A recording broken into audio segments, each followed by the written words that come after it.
بسم اللہ الرحمن الرحیم۔ امام شافعی رحمت اللہ علیہ کی محبت اور شفقت۔ امام شافعی رحمت اللہ علیہ فرماتے ہیں کہ میرے اوپر ایسا وقت تھا کہ کوئی لکھنے کے لیے کاغذ نہیں ہوتا تھا۔ میرے پاس تو میں بڑے جانور کی بڑی ہڈیاں تلاش کرتا، ڈھونڈتا تھا، بڑی ہڈی کہیں سے مل جائے۔ خشک ہڈی پر میں لکھ کر رکھتا تھا اور ان کو اپنے گھر کے کونے میں ڈال دیتا تھا۔ یہ میری کتابیں ہوتی تھیں۔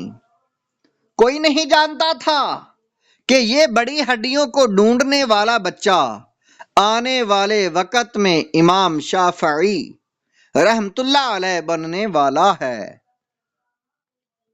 فرماتے ہیں کہ علم کی طلب میرے اندر اتنی تھی کہ میں منع کے میدان میں تھا۔ مجھے ایک بوڑھا نظر آیا۔ میں نے پوچھا کہاں سے آئے؟ کہنے لگا مدینہ سے۔ تو مجھے اس کے ساتھ محبت ہوئی کہ آقا صلی اللہ علیہ وآلہ وسلم کے دربار سے آیا ہوا ہے۔ میری کیفیت کو دیکھ کر مجھ سے کہا کہ میری دعوت قبول کر لو۔ میں نے کہا بہت اچھا۔ اتنا کہنے کے بعد بڑے میاں نے تھیلی کھولی اور اس کے اندر جو ماں حضرت تھا اسے دسترخوان پر لگا دیا اور میں نے بھی کھانا شروع کر دیا۔ وہ مجھ سے بات چیت کرنے لگا۔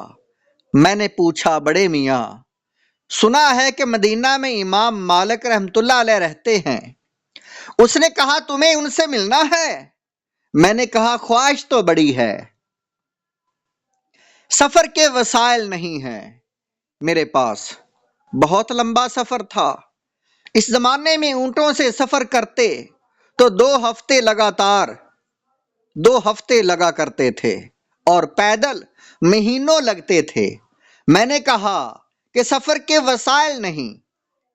اس نے کہا ایک بندہ ہمارے ساتھ حج میں آیا ہوا تھا، وہ فوت ہو گیا اور اب اس کا اونٹ خالی ہے۔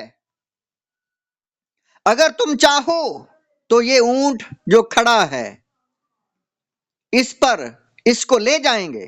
میں فوراً ارادہ کر لیا۔ فرماتے ہیں قافلے والوں نے مجھے اپنے ساتھ لے لیا اور میں مکہ مکرمہ سے مدینہ طیبہ 16 دن میں پہنچا، اور اس دوران میں نے 16 مرتبہ قرآن مجید مکمل پڑھ لیا۔ یہ اس زمانے کے طالب علم تھے۔ آج عمرہ والے جاتے ہیں اور پورے سفر میں ایک قرآن ان کے لیے پڑھنا مشکل بن جاتا ہے۔ وہ فرماتے ہیں کہ 16 دن سفر کیا، 16 قرآن کریم مکمل پڑھ لیے۔ جب میں مسجد نبوی پہنچا، نماز کا وقت ہو چکا تھا تو میرا وضو تھا، تو میں بھی جماعت میں شریک ہو گیا۔ کہنے لگے نماز پڑھنے کے بعد لمبے قد کا آدمی ہے، تہبند باندھے ہوئے ہے اور ایک چادر لپیٹی ہوئی ہے، اور ایک اونچی جگہ پر بیٹھ گیا اور کہنے لگا قال قال رسول اللہ صلی اللہ علیہ وآلہ وسلم۔ میں سمجھ گیا کہ یہ امام مالک ہیں اور لوگ ان کے ساتھ بیٹھ گئے، میں بھی بیٹھ گیا۔ ان دنوں امام مالک رحمت اللہ علیہ احادیث کی روایت کروا رہے تھے۔ آپ حدیث روایت کرتے تھے، طلبہ کاغذ قلم سے لکھ دیتے تھے۔ فرمانے لگے انہوں نے حدیث روایت کرنی شروع کی اور سب نے کاپی پر لکھنا شروع کی۔ میں مسافر تھا، نہ کاغذ نہ قلم، وسائل ہی نہیں تھے۔ دل میرا بڑا چاہا کہ کاش مجھے بھی ان طلبہ سے مشابہت ہو جاتی، میں بھی حدیث کی کتابت کرتا۔ یہ سوچ رہا تھا کہ مجھے ایک تنکا نظر آیا۔ میں نے وہ تنکا اٹھا لیا۔ پھر میں نے کہا اچھا، ہونٹوں کی تری سے لگاتا ہوں، نہ سیاہی ہے، اور جو وہ پڑھ رہے تھے میں اس کو اپنی ہتھیلی پر لکھ رہا تھا۔ چلو مجھے طلبہ کے ساتھ تشبیہ حاصل ہو جائے گا۔ امام مالک رحمۃ اللہ علیہ نے کچھ احادیث سنائی۔ اگلی نماز کا وقت ہو گیا، مجلس برخاست ہو گئی، لوگ وضو کرنے چلے گئے۔ میرا وضو تھا تو وہیں میں بیٹھا رہا، تو امام مالک رحمۃ اللہ علیہ نے مجھے بلایا، نوجوان کہاں سے آئے ہو؟ مکہ سے آیا ہوں۔ یہ تم ہتھیلی پر کیا کر رہے تھے؟ یہ جو آپ احادیث سنا رہے ہیں وہ لکھ رہا تھا۔ اپنی ہتھیلی دکھاؤ۔ جب میری ہتھیلی دیکھی تو کچھ بھی لکھا ہوا نہیں تھا۔